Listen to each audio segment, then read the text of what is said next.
একটা লাল রঙের ফ্ল্যাশ জ্বললো আর আমার সারা পৃথিবী অন্ধকার হয়ে গেল। পড়ার টেবিলে বই, খাতা, কলম, এমনকি একটি পাজেল কিউবও আগের মতোই সাজানো রয়েছে। শুধু বই পড়ার মানুষটি এখানে বসে পড়ার ফাঁকে আর পাজেল কিউব মেলাতে পারেন না। নর্দার্ন ইউনিভার্সিটির মেধাবী এই শিক্ষার্থী আবদুল্লাহ শাফিলের এই টেবিলটি গতরা ২রা আগস্ট থেকে এভাবেই শূন্য পড়ে রয়েছে। বৈষম্য বিরোধী ছাত্র আন্দোলনে অংশ নিয়ে ওই দিন শিববাড়ি থেকে মিছিল নিয়ে খুলনা বিশ্ববিদ্যালয়ের সামনে আসলেই পুলিশের সাথে ধাওয়া পাল্টা ধাওয়া শুরু হয়। সংঘর্ষের এক পর্যায়ে পুলিশের দিক থেকে ছুড়ে আসা রাবার বুলেটে আহত হয়ে চোখের আলো হারান শাফিল। আমরা শান্তিপূর্ণভাবে শিববাড়ি থেকে নিউ মার্কেট হয়ে সোনাডাঙ্গা হয়ে তারপর গলামারি পর্যন্ত আসি, কোনো সমস্যা হয়নি। তারপরে এই গলামারি থেকে যখন 0 পয়েন্টে যে আমরা অবস্থান কর্মসূচি গ্রহণ করি, তখন থেকেই পুলিশ বৃষ্টির মতো আর কি টিয়ার শেল, রাবার বুলেট ছুটতে থাকে। এক পর্যায়ে টিয়ার শেল তাদের শেষের দিকে হয়ে যায়। আমরা নিরস্ত্র হাতে আমরা গুলি খাওয়া ছাড়া আমাদের আর কোনো দিকান্তর ছিল না। এরই মাঝে আমরা শুনতে পাই যে আমাদের 2 ভাইকে অ্যারেস্ট করা হয়েছে। পুলিশের সাথে ধাওয়া পাল্টা দেওয়া হয়। আমাদের ইন্টেনশন ছিল জাস্ট আমাদের 2 ভাইকে মুক্তি দেওয়া, আমাদের 2 ভাইকে গ্রেফতার থেকে ফিরিয়ে আনা, আমাদের আহতদের রেখে দিয়ে আমরা বাকিরা ইট পাটকেল খুঁজতে থাকি।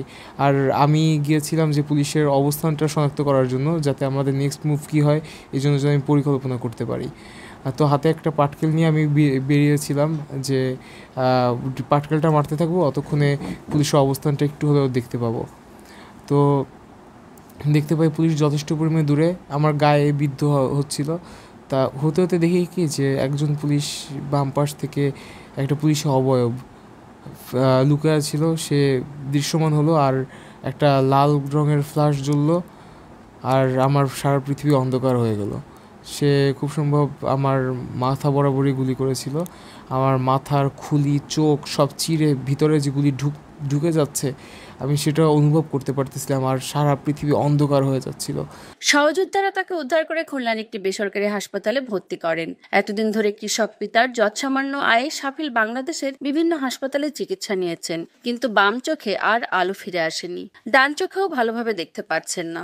শরীরে বিদ্ধ 6টি বুলেটের মধ্যে এখনো 3টি বুলেট দেহের অভ্যন্তরে রয়েই গেছে। এই মুহূর্তে সিঙ্গাপুর বা অন্য কোনো উন্নত দেশে নিয়ে গিয়ে চিকিৎসা করালে চোখ দুটি বাঁচানো যেতে পারে, কিন্তু বাইরের দেশে নিয়ে চিকিৎসা করানো তার পরিবারের পক্ষে সম্ভব হয়ে উঠছে না বলে জানান শাফিলের মা। ওর যে সমস্যা সেটা তো ট্রিটমেন্ট করা আমাদের জন্য অনেক কঠিন।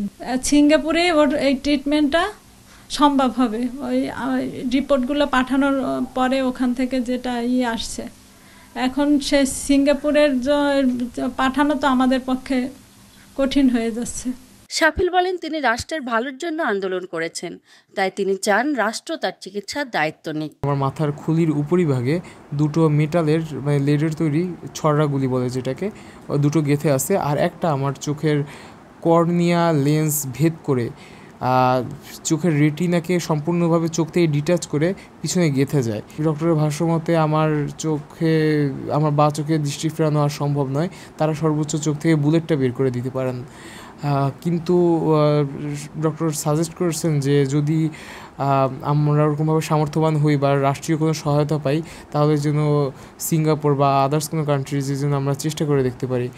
ফলশ্রুতিতে আমরা সিঙ্গাপুরে মেইল করি, তারা আমাদের আশাবাদ জানিয়েছেন যে হ্যাঁ আমার চোখের দৃষ্টি ফেরানো সম্ভব, তবে তার খরচ অস্বাভাবিক রকমের বেশি, মানে কোটি টাকার উপরে খরচ।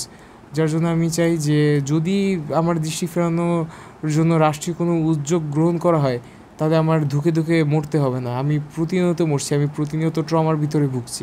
নিজের পড়ার গণ্ডিতে ফেরত যাওয়ার স্বপ্ন নিয়ে 2 চোখ ভরে বৈষম্যহীন বাংলাদেশকে দেখতে চায় Shafil. Desk report, voice of tiger.